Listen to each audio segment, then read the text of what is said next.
Good afternoon. So, as Grant said, my role is Student Ministry Coordinator, which is just like being a chaplain, really. So I look after the senior girls. We do have a school chaplain as well, and he takes care of the whole school, all staff, all parents, whereas I just do with the girls. I also teach multimedia, graphic design, and I teach drama, and then I teach Christian studies as well.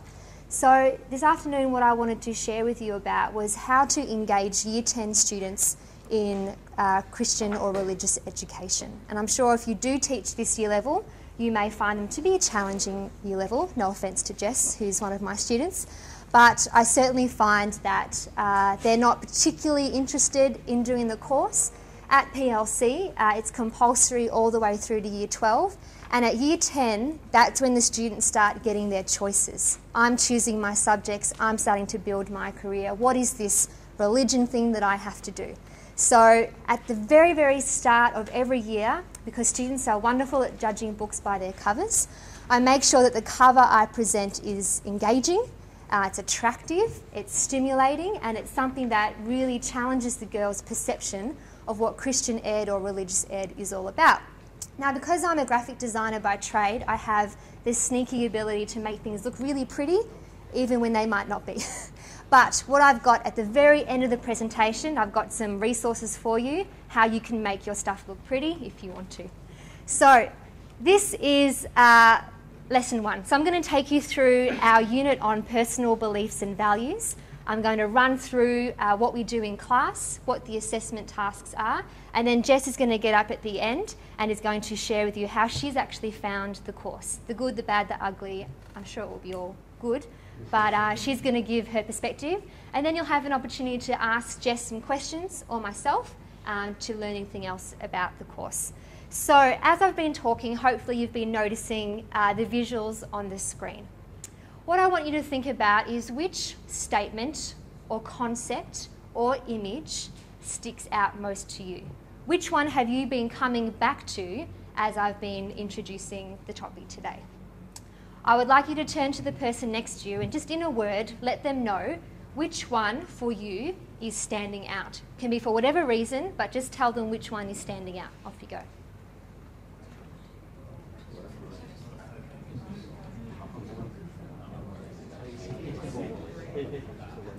Okay, so that's more than a word, but that's okay, you're still learning. You don't need to tell them why, you need to just tell them which one. But thank you for expanding, you're great students. Did you have the same as the people around you? No. And what I tell my students is that this course, Religious Ed, Christian Studies, is for all people.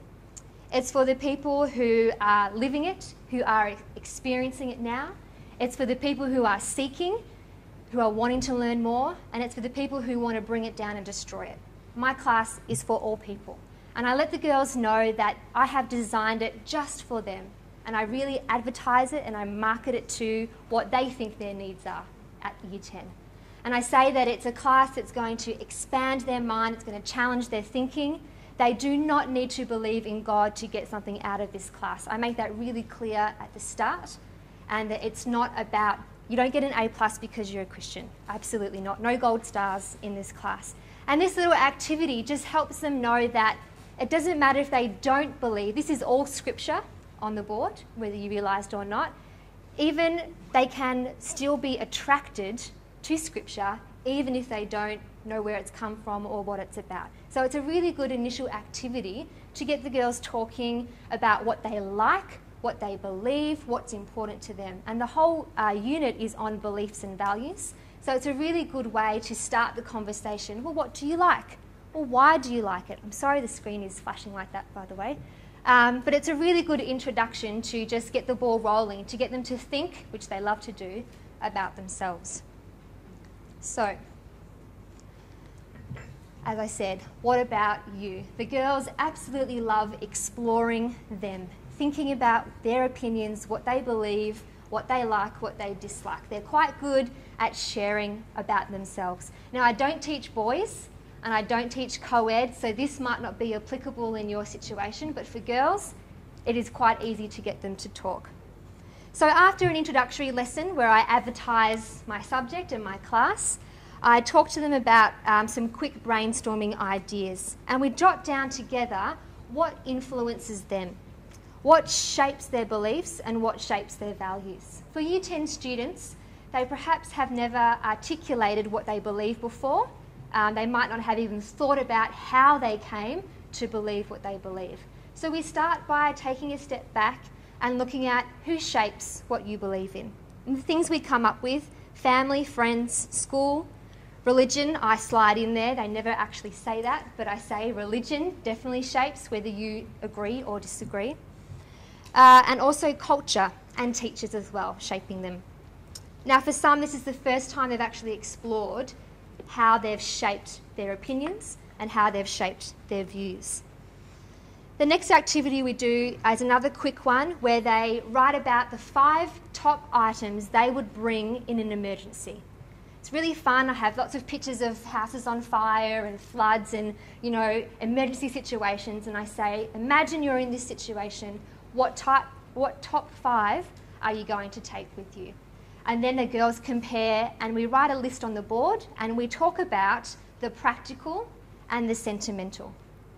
Every class there's a girl who wants to bring her pet, who wants to bring her family. Does a family count as an item, miss? They want to really make sure they've got some sentimental relationships that are coming with them in their emergency. So it's really interesting to start unpacking, well, what's important to them.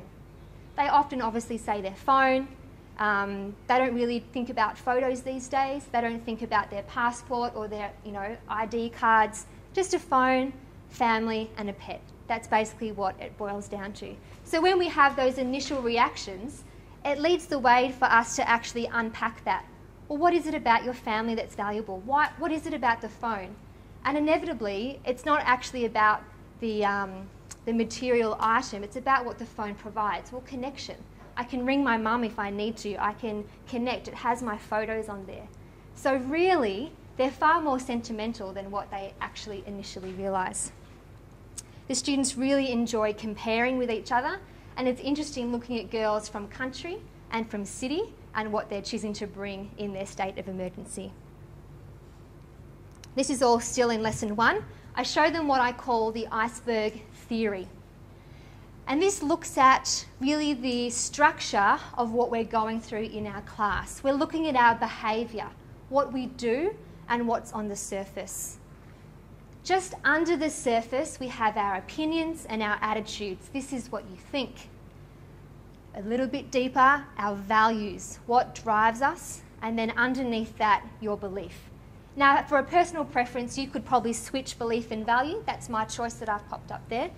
But we talk about how the fact that we only see behaviour on the surface. People behave in a certain way based on what is underneath, what's internal, and we see obviously what's external. And I say to the girls that, have you ever told a joke to a friend you know really well, and she laughs hysterically, and you feel so good about yourself, you know this joke is a winner. You go to a different person you're not so close with, and you say the same joke, and you're met with absolute silence. And they all laugh and say, yes, yes, yes, of course. And I say, well, why is it that the behaviour, you've told the same information, but the behaviour is quite different? What's that all about? And because the diagram's on the board, they can easily tell me, well, it's because their opinion is different. Their personal experience has been different. That might actually be offensive and not funny based on what that person has gone through. We talk about the reactions, the behaviours that we see are influenced so much by what is unseen. But how quickly do we judge someone only on the tip of the iceberg? We look at behaviour, we look at action, and we make a snap judgment. We don't bother to consider what's actually underneath.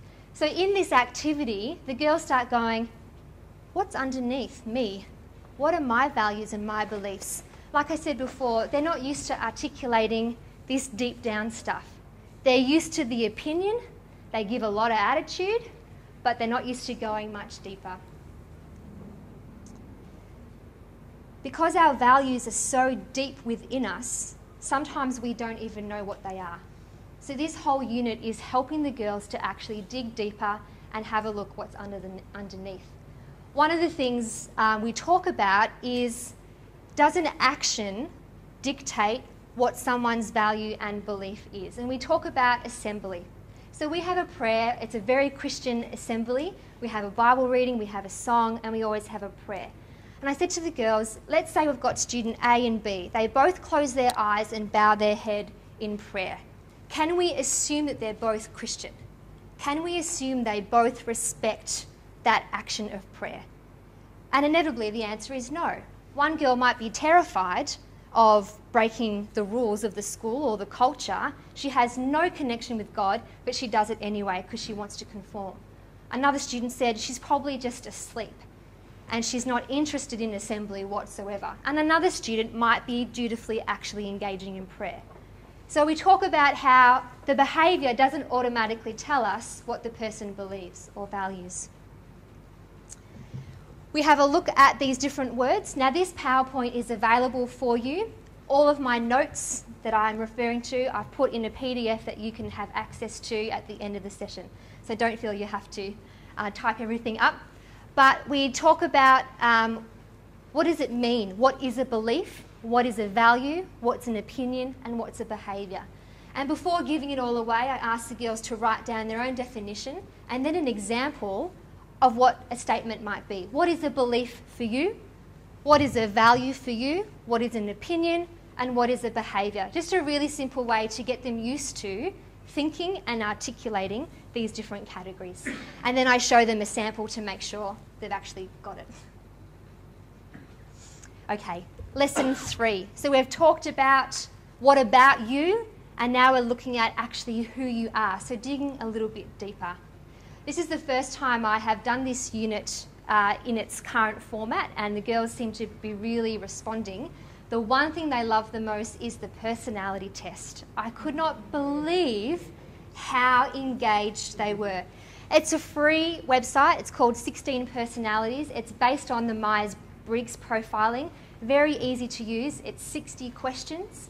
Takes about 10 to 15 minutes to complete. To get them to do it quietly on your own was an absolute challenge. And once one person or two people finished, what's yours? What's yours? Tell me. And they wanted to get, it was just exciting as a teacher to watch how much they really enjoyed the activity. So we do the personality test, and I make a real point of saying this is not you forever. This is an exploration tool, not a fact-finding tool. So really making sure they understand, well, I'm extroverted, so this is me forever and ever.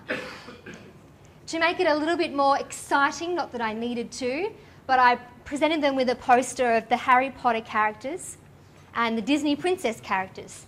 And they absolutely loved looking at the visuals, at the pictures, and it's very hard to see, but there is a paragraph that explains what that person is all about. So I'm Pocahontas, and the conversation in the class was, who are you? Are you this? Are you that? And the other bit, and they just loved it. But we discussed that as an in-class activity, they have to write a brief summary of their profile. What are the weaknesses and strengths? Not something I assess, just to make sure that they've actually done the task. We talk about how they are shaped so much by their experiences, what they come into contact with, but there's also some preferences and some habits, some personality types that are fundamental to who they are. Whether you want to call that nature or nurture, you can talk about that with your students. But even though we are shaped by friends, family, church, school, we all have our own preferences inside of us that dictate, again, how we act. There's this thing called instrumental and terminal values. So I give the girls a copy of both of those lists, and then I ask them to put them in order of priority of what's important to them. So instead of asking them straight up, right, what do you value? They're not ready yet. They're not quite ready to even know what core values are. So this list just helps them start expanding their knowledge and their understanding and start putting them into some sort of priority. So terminal talks about end goals, and instrumental is about how you get there, how you live your everyday life. So they put them in order and they write a brief explanation of why they've chosen their top 3. Is it because your family takes you to church? That's why that's important to you. Is it because you've had an experience of such and such, which means you now value this? A way to get them to start articulating why they think they value the things that they do. Lesson 4, we start talking about generational values. There aren't any icons to click. It's a chalkboard. And we start looking at the gap between students and teachers. I talk about baby boomers, Gen X, Gen Y.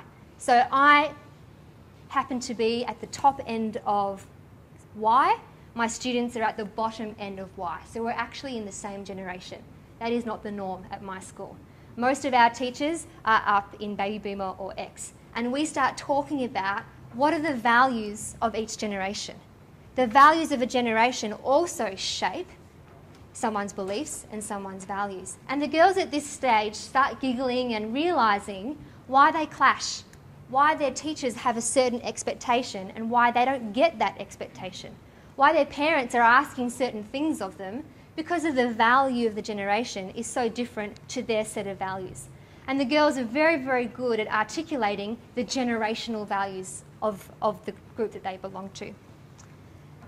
They also start to have a look at cataloguing the values for each generation. So I provide them with a resource sheet that briefly explains each generation, and then they have to think, well, what are the values then? And I really enjoy doing that task.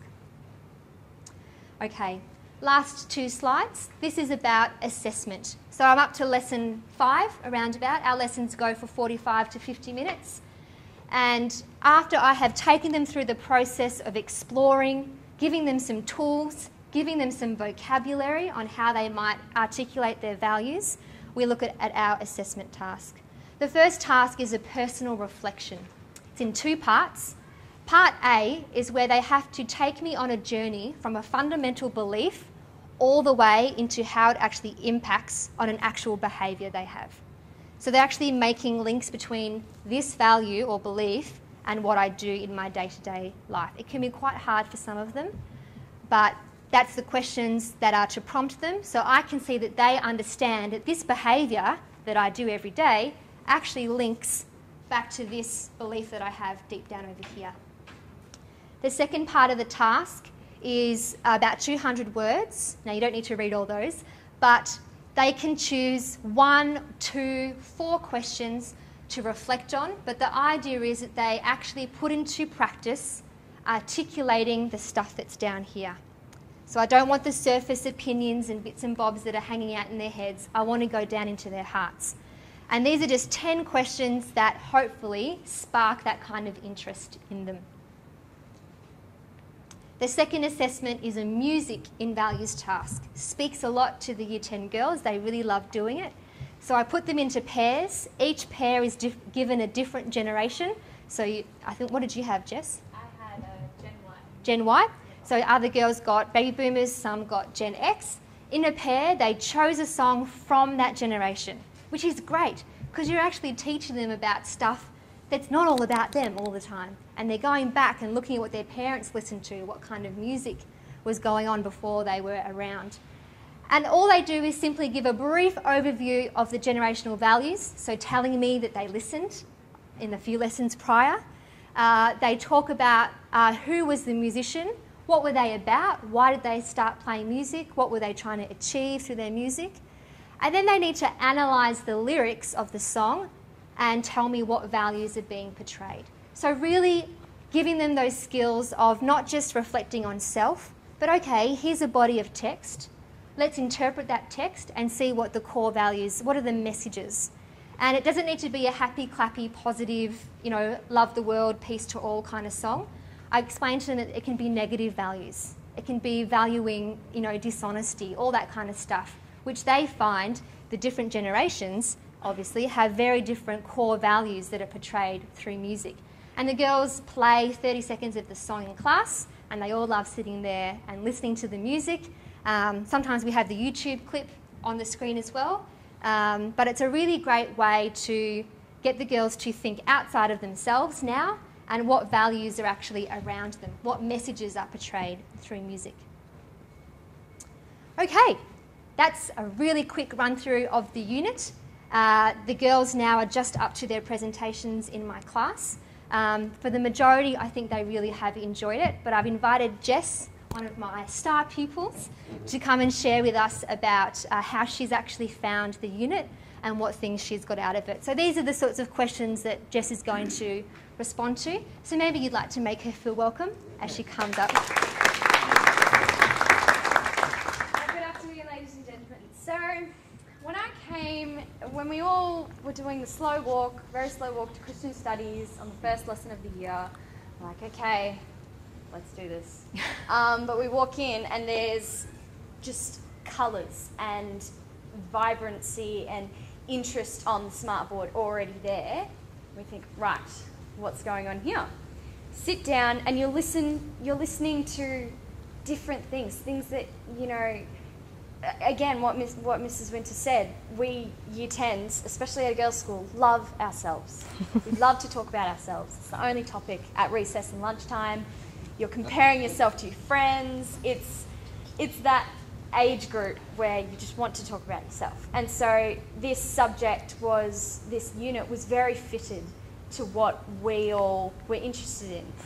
And so I believe my other classmates also agreed that belief and value was hard to define and differentiate at the age we were at, because, you know, teenage years is all about searching through what you maybe want to be, trying to find out who you really are deep down, just trying to find your own groove.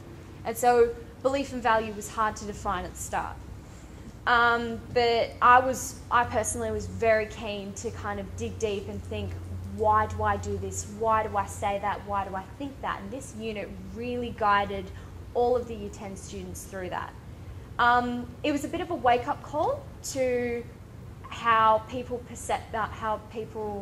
look at us and how you are perceived to the public.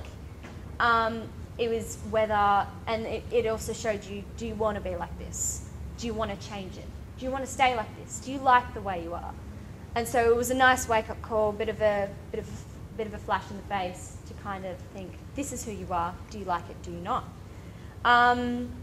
It was a different approach to the education, honestly. Christian Studies, most of the time, is here's the Bible, how do you interpret it?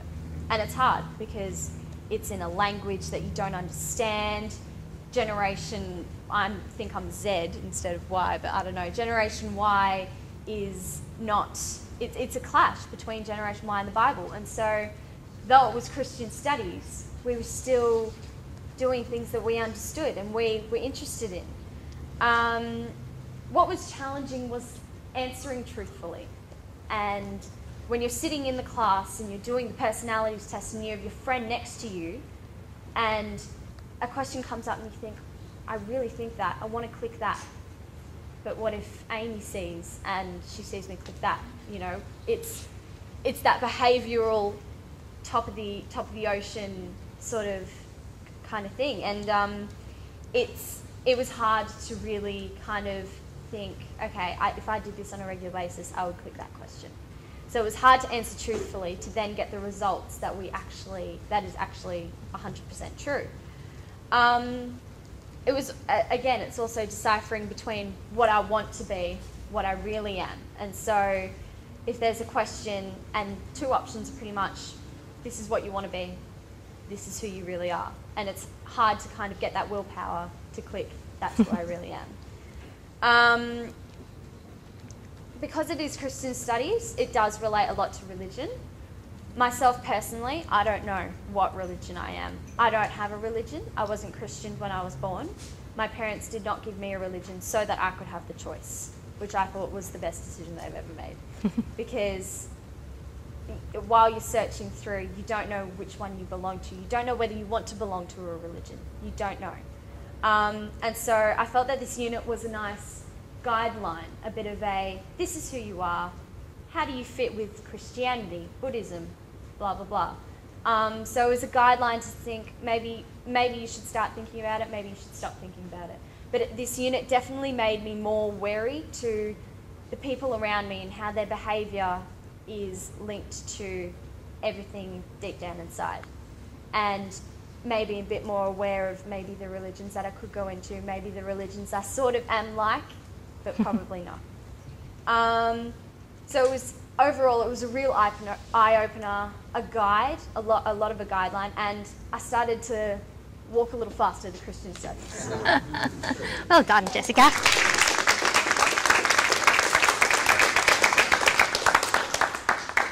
Thank you, Jess, for coming along and sharing that. That concludes our presentation today. Here are some links to some things that I use in my class to keep things as relevant as possible, as visual as possible. So if you want access to all this stuff, I've emailed the presentation to Grant, and I'm sure he'll email it onwards. Thank you. Thank you.